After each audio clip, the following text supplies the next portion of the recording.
fourth and fifth session of this class is going to be about the local church. And so we have moved out of Garrett Evangelical Theological Seminary to First United Methodist Church here in Evanston, Illinois.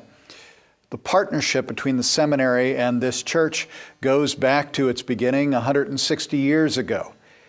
This is part of the Northwestern frontier, and Northwestern University grew up with the seminary and this church, all part of the development of Methodism in its local expression. So it's a wonderful thing to be physically present here in this congregation and to talk with you about the local church. That very title, the local church, and the first slide basically raises that up as the important locus of ministry and mission and disciple making, where folks move out in ministry and mission to the world. But we can't take it for granted that the very first organizational and administrative piece of the church is basically focused in the local church. If we remember back to the Constitution, we understand that it was the conference and the itinerant episcopacy, or the itineracy itself, which is at the base root of that was the locus and the focus and the expression of Methodist mission. And so the idea that the local church comes first when we talk about organization and administration, we must be suspicious that this is not the way it has always been. And so it's a point that I'd like to make about the discipline itself. And that is that the discipline is an evolving document. It is layered historically. There are pieces in the discipline that are in opposition to other pieces in the discipline, and yet they sit paragraph after paragraph after paragraph. And we try and bring them into a total piece. We remember that it is done this way through legislation, and no legislation is bound to be reconciled with another piece of legislation. Even if we look at the theological principles, the confessions of the church, the confession of the Evangelical United Brethren sits side by side with the confession of the Methodist Church, which is a rescission or a revision of the Articles of Religion of the Church of England. And if you read them carefully, they don't quite line up. But instead of trying to reconcile them, we simply set them side by side. And so it is with an understanding of the local church. What is it? What is its purpose? What is its function? And is it the primary and most important piece of what we understand to be Methodism, or most specifically, United Methodism? I'm not going to attempt to reconcile these questions or even to answer them fully, except to raise them as important to us. At Garrett Evangelical Theological Seminary, I am the Associate Professor of Church Leadership, but more importantly to this point, I'm the Murray H. Leifer Associate Professor. And as you read in Tom Frank's book, Murray Leifer was instrumental in the middle of the 20th century in moving this section of the local church up to a place of primacy as we begin to talk about how we are administered and how we are organized. It came with a sense that the church as church had arrived in its local place. No longer were we primarily seen as a society of the larger Methodist movement, where each local place was an expression of the whole. But now there was engaged a dynamic tension between the autonomy of the local church, and I use that word with some caution, and its full connection to the larger body, a terminology much more comfortable to me as a United Methodist. Connected, yet in many ways autonomous, meaning we can determine what of the the church, the discipline, and its understandings we utilize at the local level.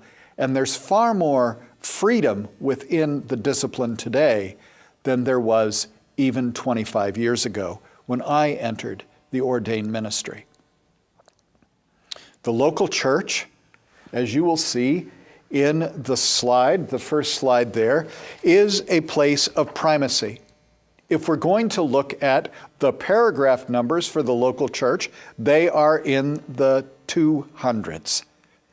And instead of being a society, we move to the word church, and Frank has pointed out, we now come to an understanding of congregation, a group of people banded together in order to do particular local mission.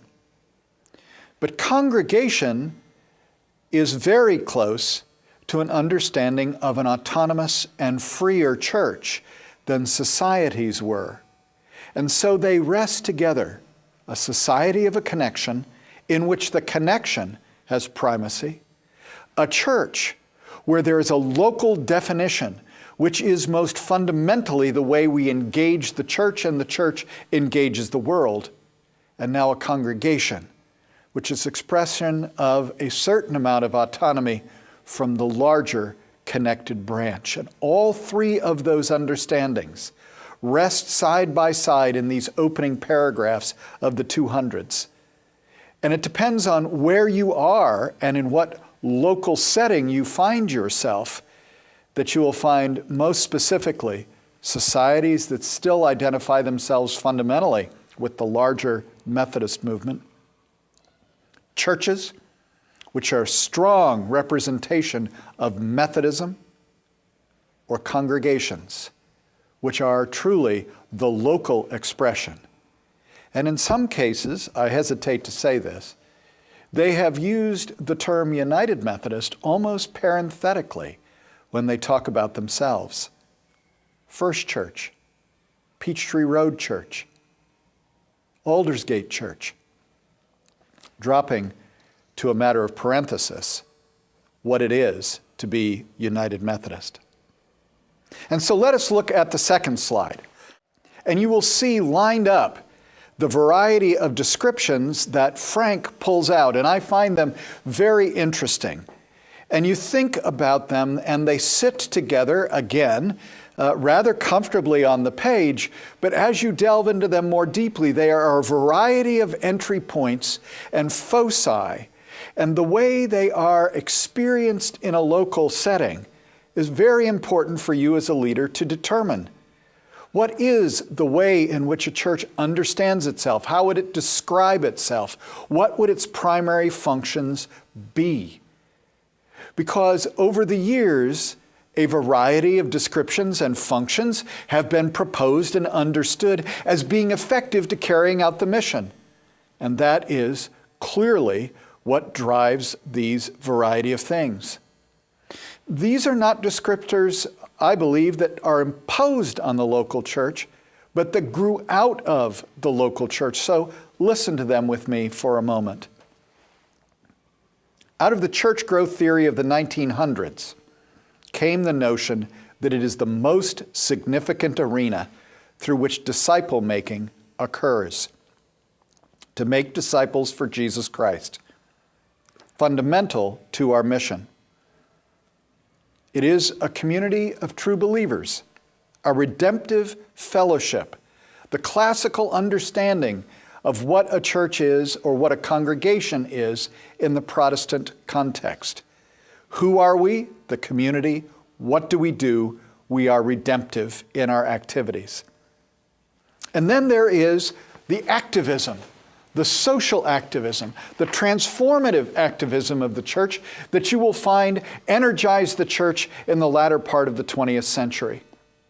It is crucial to be a strategic base from which Christians move out into the structures of society. But you will also see creeping into that description this very clear distinction between the church and the world that was not inherent prior to this.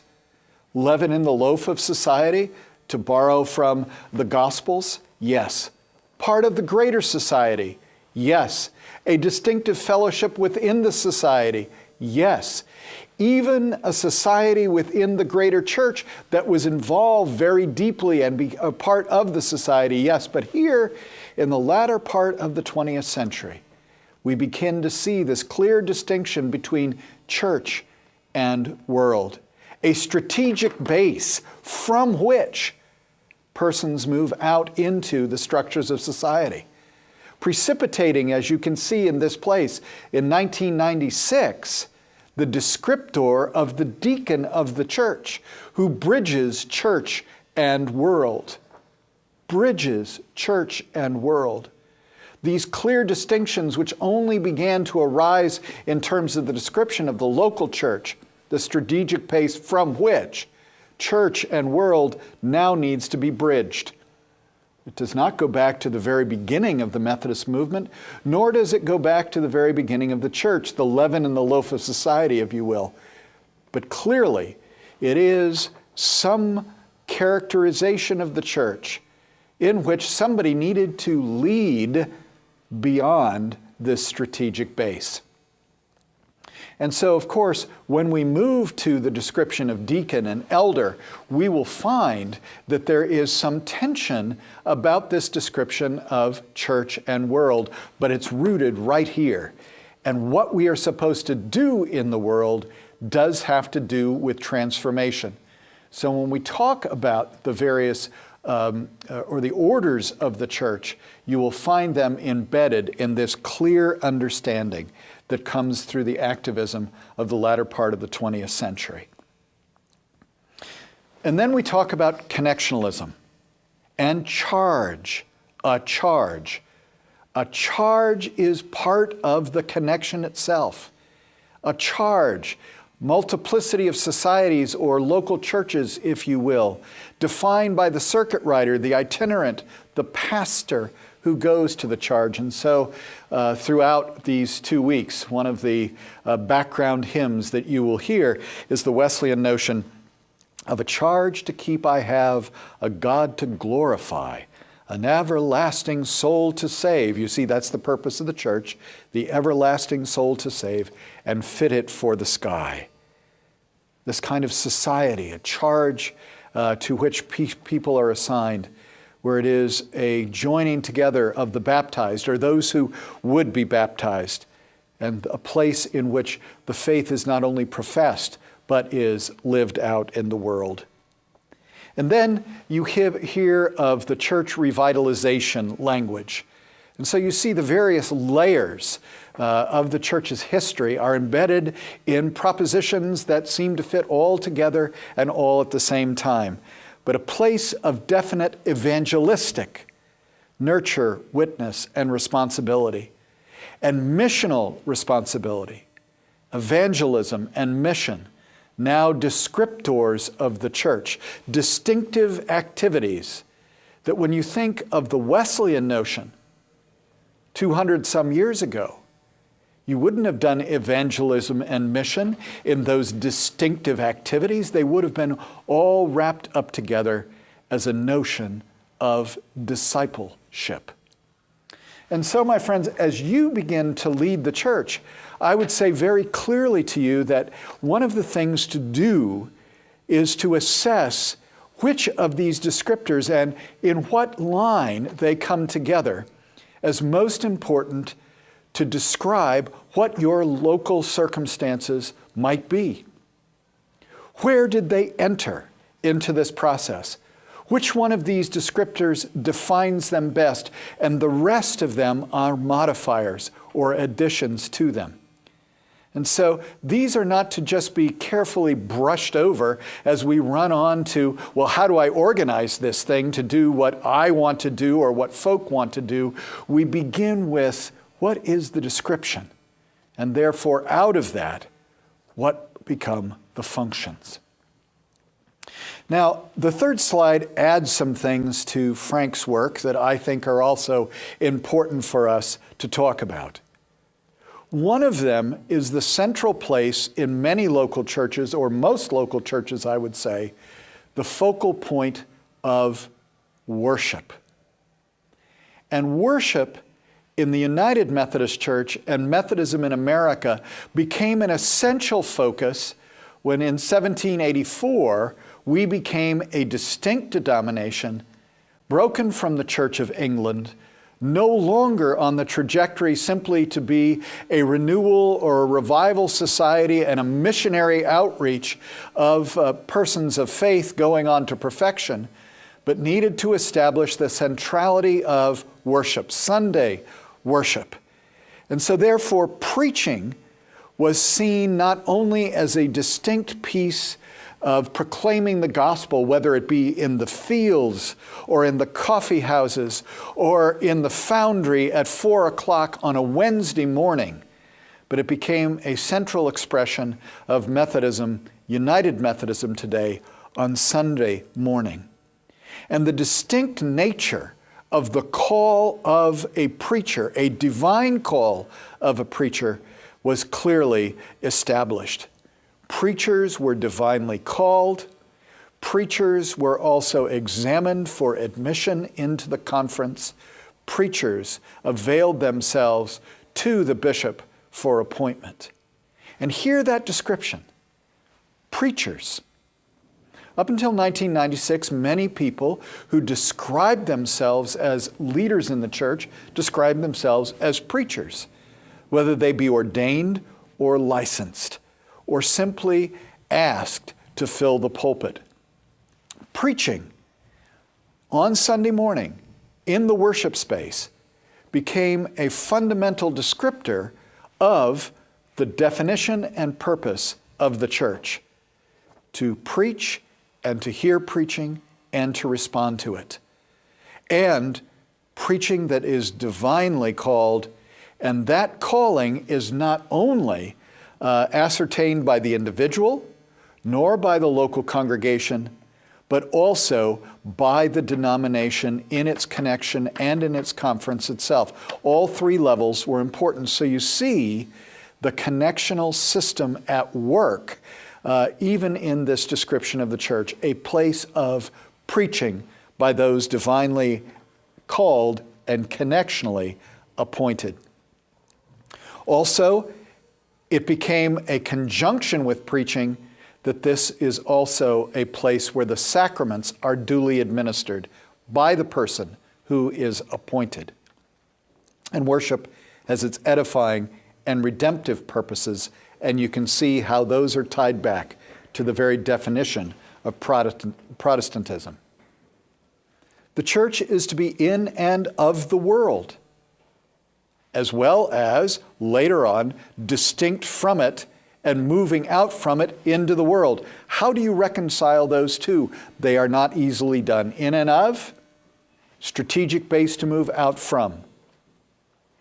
It is also a place in which there is an evangelical thrust that I believe Frank leaves out and has been at some discussion over the last 30 years. Jesus Christ is the center of the Methodist movement. To know Jesus Christ personally is a very important piece. But in an age when personal piety and social piety were divided along geographical lines and understandings of theology, instead of them being part and parcel of each, personal holiness and social holiness, they became divided, so that the personal knowledge of Jesus Christ was often seen as language of personal piety and not social holiness. And I believe that that was done and was not helpful to the overall mission and witness of the church. And the second is like it, but seen more as an issue of social holiness, which means that we live in relationship to God in our daily lives in the structures of society, not just in our personal piety. And so here we begin, the local church. Some people would say, why all of this fuss about defining it? I know a local church when I see it. Well, yes. Or no. Not all local churches have the same focus as the one in which you might feel the most comfortable. Not all local churches rise to the same ministry and mission in the same expression with which you feel comfortable.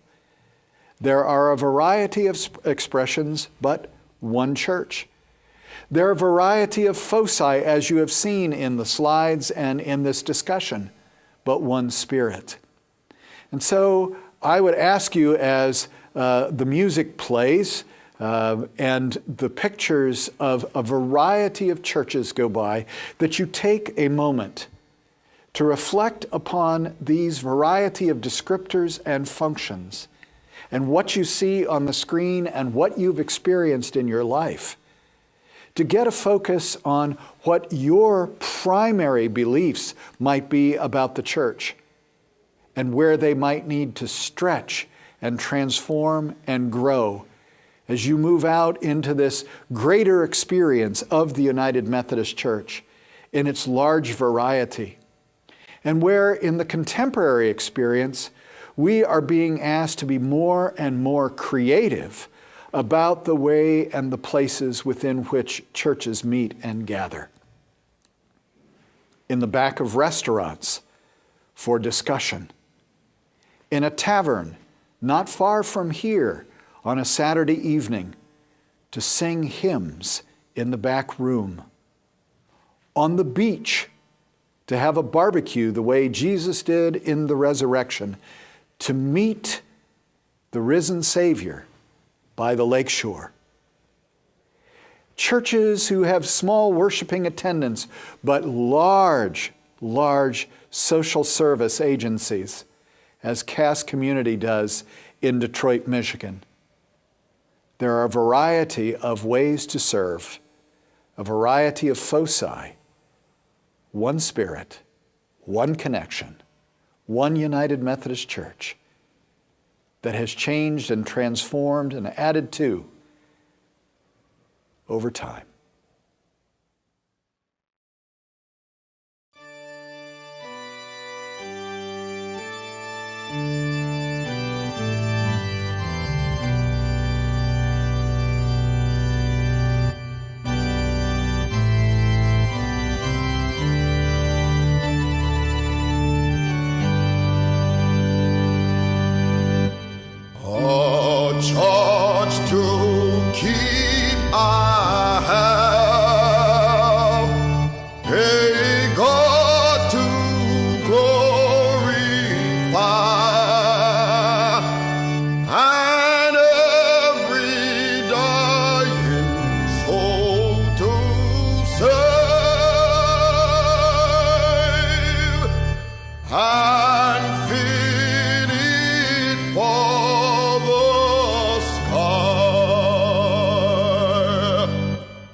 What I love about the discipline is that it gives a great deal of freedom.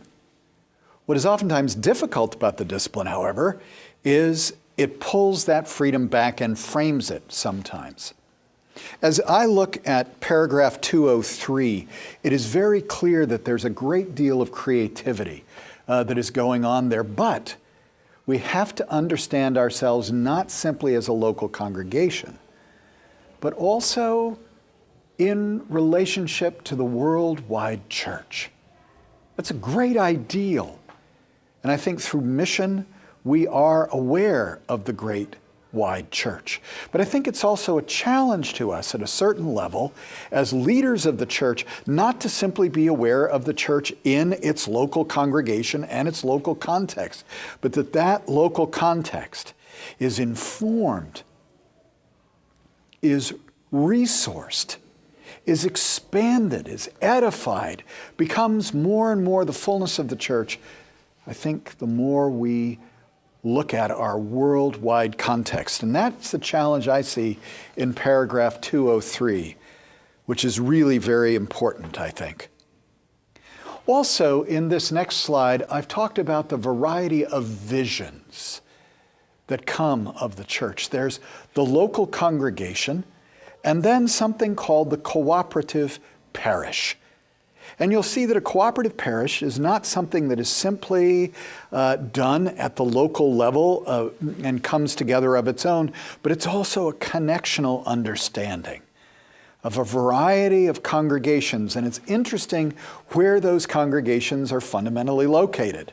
Either in an urban context, they can be cooperative, or in a town and country context, they can be cooperative. Why'd they leave out the suburbs? And I think that you will see that that's a demographic and a social analysis whose time may be over, that all of these may be cooperative.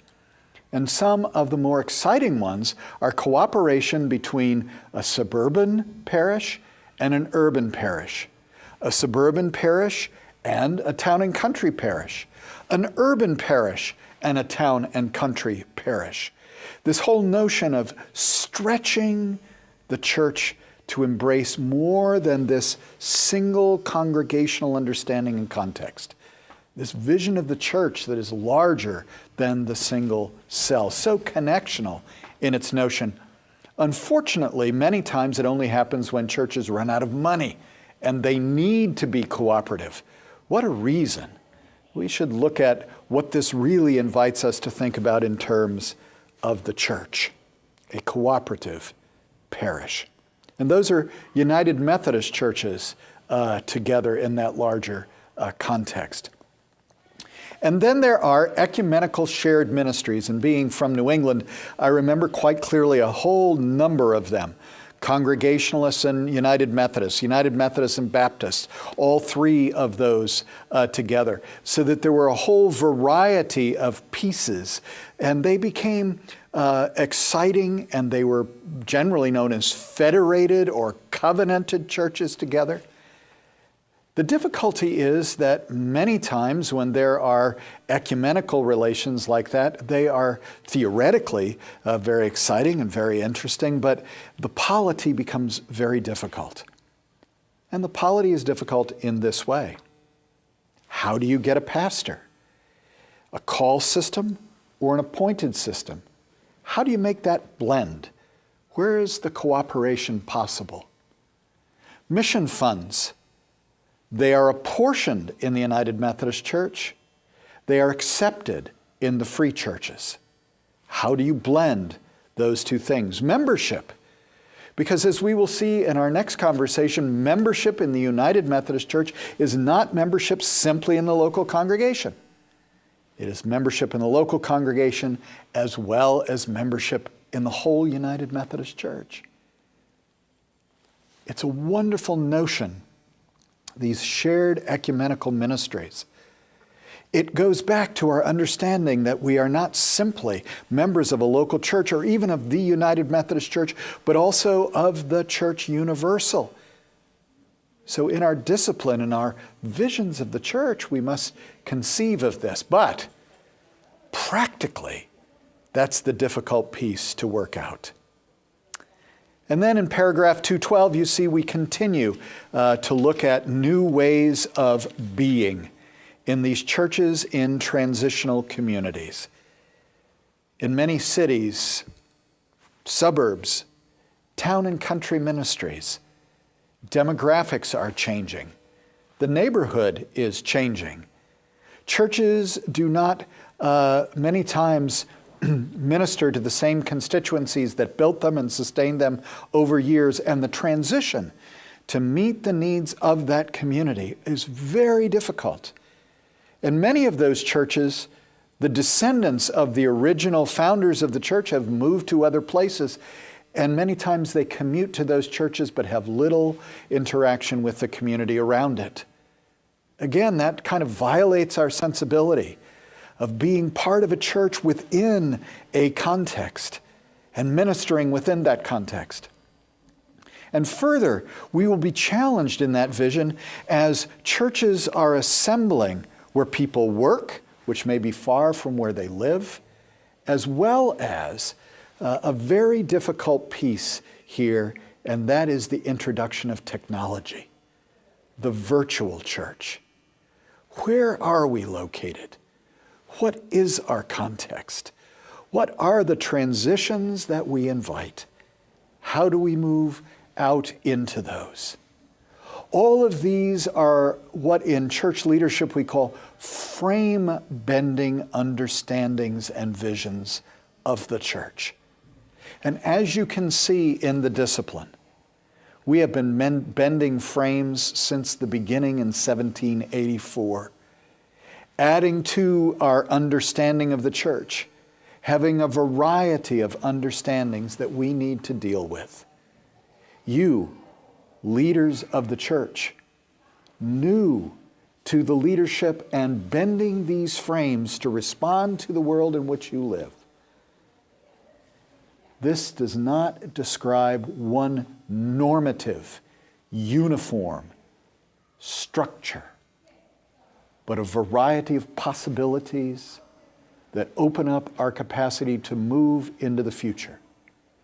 But it must be done with creativity, wisdom, hope, and the employment of what we have learned from our life together in the past to what is before us in the future.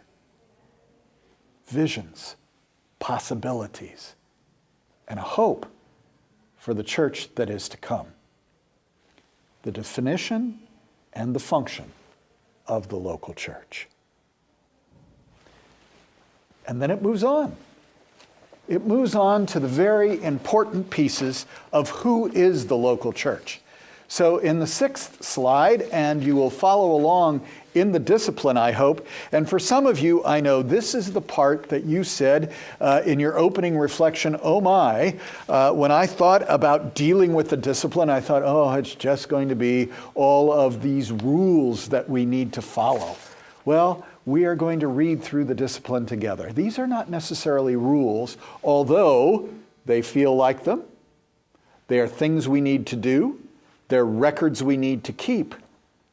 But I hope in these first several sessions we realize that there's a deep sense of commitment to what it is that God wants us to do in the world and our responsibility to one another that generate many of these instructions and guidelines for us to live by. And it's interesting now that after we talk about the definition and the function of the church, the fundamental thing is not to talk about its organization, but who is it? Who are we? Who are the members of the church? And I simply want to start with this word membership or member. I think there are two ways we can think about membership.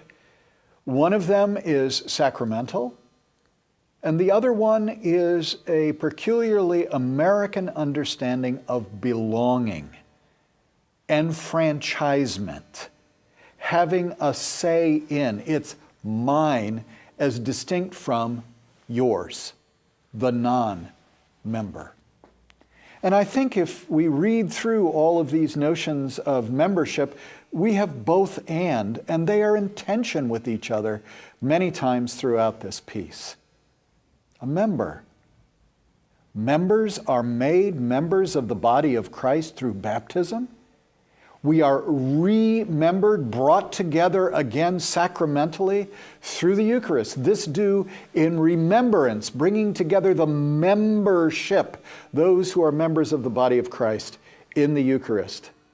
This do in remembrance of me. And so therefore, it's very simple to talk about membership in terms of a baptized member of the church, which is invitational. I am baptized. I am part of the body. Through my baptism, I recognize Christ's outreaching and embracing love to all of the world, to invite them to become part of the same membership. So at no place and time do we stop in our evangelistic use, as well as the love of God shed abroad in the land to say, I am a member and you are not. Those clear and hard definitions of enfranchisement also embedded in our discipline. Who is a member? Who's on the list? What does that mean? Can they vote? Do they have a say in the future of the organization? What is membership? And so these two various approaches to this are quite critical. Adam Hamilton at the Church of the Resurrection in Leawood, Kansas, often has emphasized that membership is not nearly as important as participation and activity. That membership has become, in many ways, a list of people who have, at a particular time in their life, become part of the church and may have fallen into inactivity. Participation and activity are more important. You will see that the discipline attempts in its recent iterations to address inactive members as well. So baptism, enfranchisement, being part of the membership roles, and active members, those who very much participate in the life of the local church. Pay attention to where these three come together in these paragraphs about membership. And you will find in 2:15 that there is a clear distinction between a baptized member, because when one is baptized, one becomes a member of the body of Christ. How do you then fall into a place where you're not fully a member until you are confirmed or make those vows for yourself? Especially in a Western-style church, which understands baptism largely as something you do as an infant or later on in your life, but the majority as infants, and confirmation at a time when you understand what happened to you and you can make that profession for yourself. What happens in the interim time? Are you part of the body and then not really part of the body until you are confirmed? The discipline basically resolved that in the last decade or so by saying, no, all members are members when they are baptized. We are fully members of the church. But we also then talk about in paragraph 2:15 that you become somehow more of a member, a professing member. You see, this holds on to the notion that you took responsibility for it, and therefore that's who's counted on the membership rolls. You see here, baptism and enfranchisement. These sit side by side because with being a professing member come certain rights, responsibilities, and capacities in the local church. And so for our statistics, which are also very important to us, it is the professing members that are really very important. In addition to that, one is not simply a member of the local church, but one is member of the entire United Methodist Church. And so although your membership is held in First Church somewhere, you are part of the entire United Methodist Church. So if you move, and you will see these in the later paragraphs, which you will read, if you are to move from First Church here to First Church way over there, and you seek to transfer your membership, it is a pastoral transfer, not necessarily a transfer of your whole church membership. You're still a member of the United Methodist Church. And so you talk to the pastor over there, who will connect with the pastor here, and it will be a pastoral transfer of membership. This is clearly our understanding of our connection as United Methodists. It is a transfer of membership, so no longer is your pastoral care and activity to be assessed and be responsible and to be lived out primarily in this church, but in that church, and it's acknowledged from pastor to pastor by this transfer of membership. And then the pastor in the service of worship introduces this new member to this congregation as a United Methodist who has come from here to there. Now, if you have folks who are in the free church, they may come to you and ask for their letter if they are to leave your church and move, their letter, because membership is theirs. They want their own letter, and they will present it on their own to the new church in which they go. Churches are not connected in that context. And it may be that if you receive a member from another denomination, that they will present to you their letter. It comes from another understanding of the connection, and it's not connected as we understand it to be. If a person is baptized in another denomination, we recognize that baptism, but they become members in the local church, and many local churches have membership classes for them, specifically for them, so that they take the vows of membership, they renew their baptismal vows, and then vows of membership in the United Methodist Church. Now, membership, like salvation, is not one thing that you do once and then we don't care anymore, we've got you on the membership rolls, et cetera, et cetera.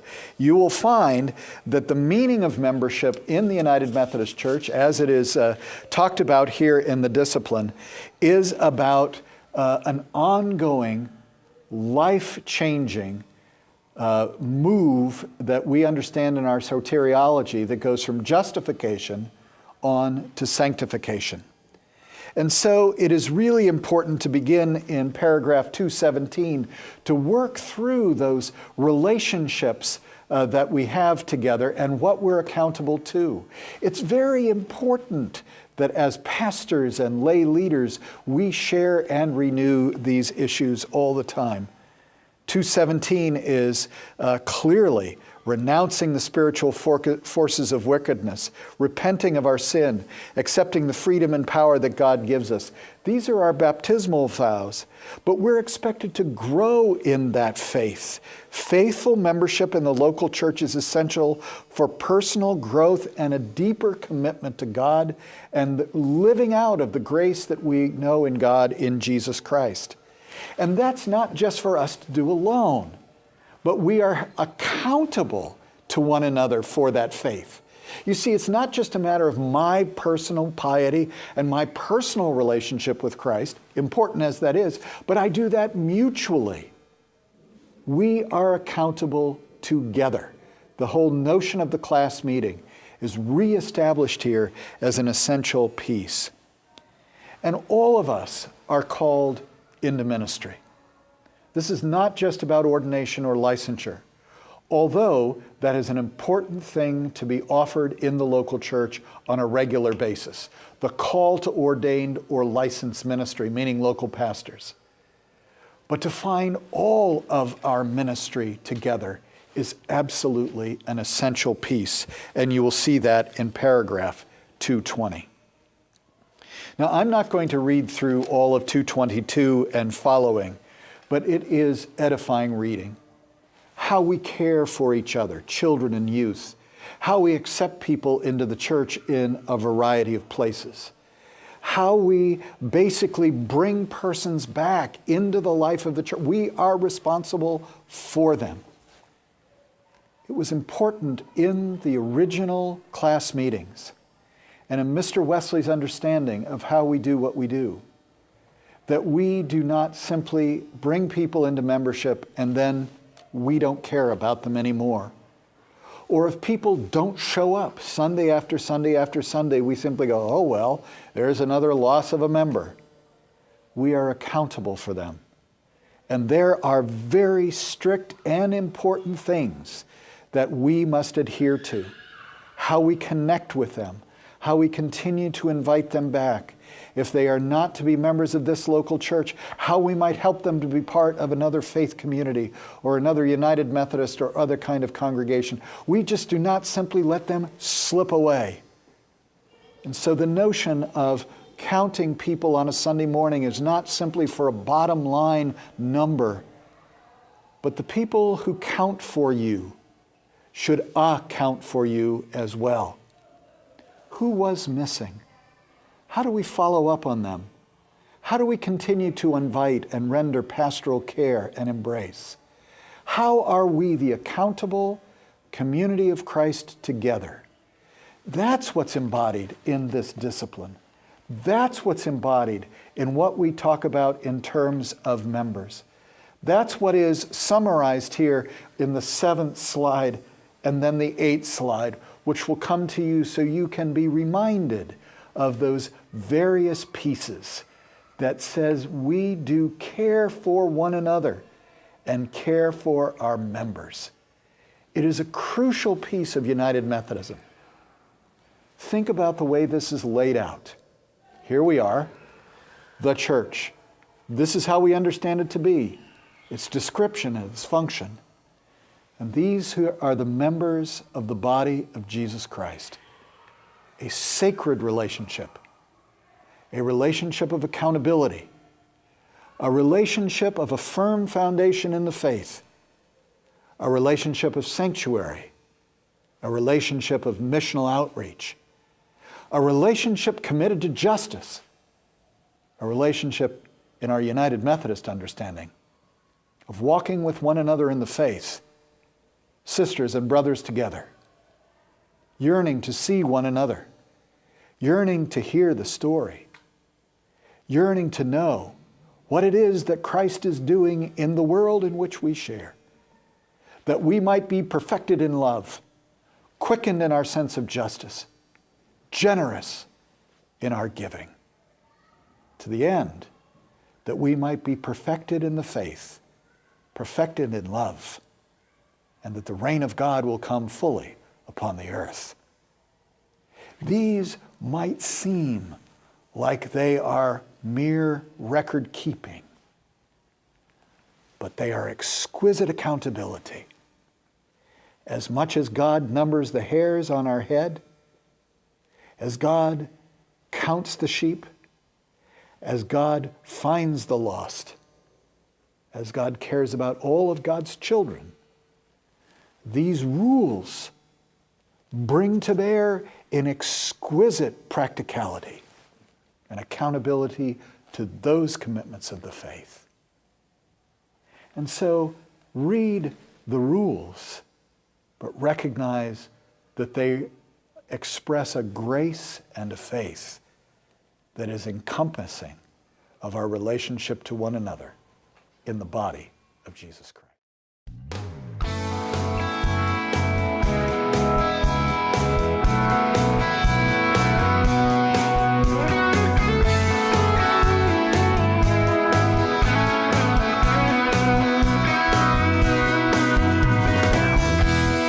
Servants of God, proclaim His wonderful name. Jesus, our all victorious King. He rules on high, yet is as near as our breath, telling us we can be reclaimed.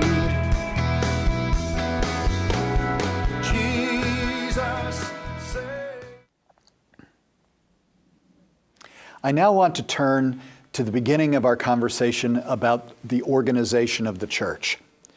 Its governance, if you will, the governance structure. And the primary locus and focus of the governance of the church in the United Methodist context is the charge conference. Notice that word, charge, again. It is defined by one or more points or local churches, points on the charge or local churches under a pastor's appointment, the charge conference. And you will see, beginning in paragraph 245, actually it's the preamble to 246, a description of the charge conference. Going back to those descriptors of the local church, you will see the charge comes from the appointment of the bishop. The bishop determines the charges and determines who's going to be the pastor or the leader of the charge. And the primary governing structure that makes the major policy decisions and is the connection between the local and the conference is the charge conference. Now, before we get into the details of the charge conference, I simply want you to read with me through that preamble. What are the qualifications for membership in the charge conference? These are to be the leaders of the church. These are to be the exemplars of the church. And it says here that these are persons of genuine Christian character who love the church, morally disciplined, committed to the mandate of inclusiveness in the life of the church, loyal to the ethical standards of the United Methodist Church as set forth in the social principles, and competent to administer its affairs. These are high and noble principles that I think should be read and rehearsed over and over again, especially when we are seeking leaders in the church. They are not simply competent at the technical matters that they are dealing with, but that they are exemplars of what the church should be.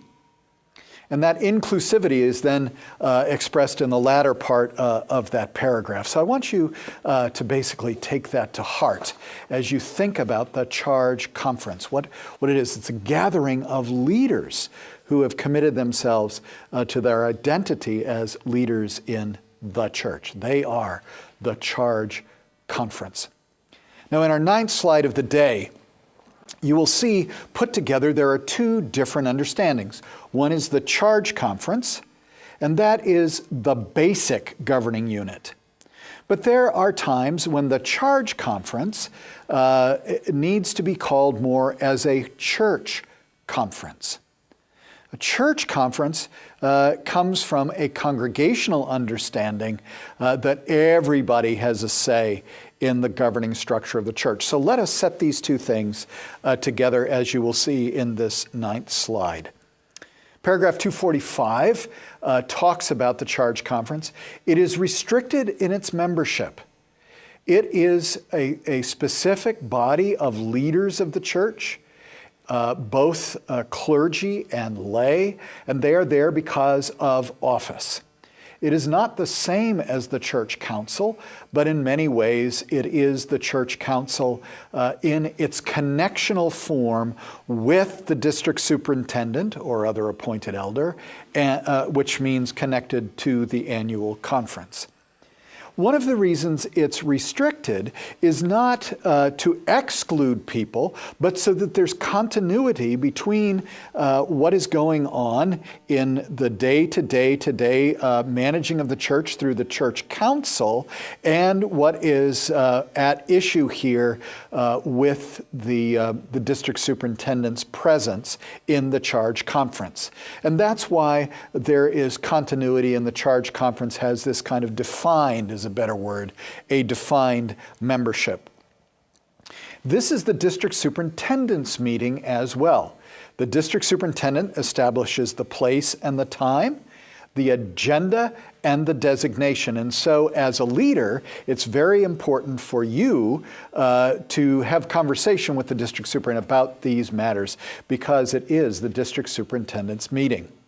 Many times just before or just after a charge conference, the general charge conference, you will find the district superintendent will meet with members of the church members of the Staff Parish Relations Committee in order to talk about your appointment. There is also the possibility of an all-church conference. This is, as I said, the broader participation of the church membership. And it should be done carefully, because when the whole church comes together, it opens up a larger conversation that does not have the continuity involved. And it is usually done for one of two purposes. One is to have a huge celebration, that everybody needs to be involved in the ratification of something, a new building program, a new strategic plan, if you will. It is a celebration of the future direction of the church. And so that's one real important reason for a church conference to happen.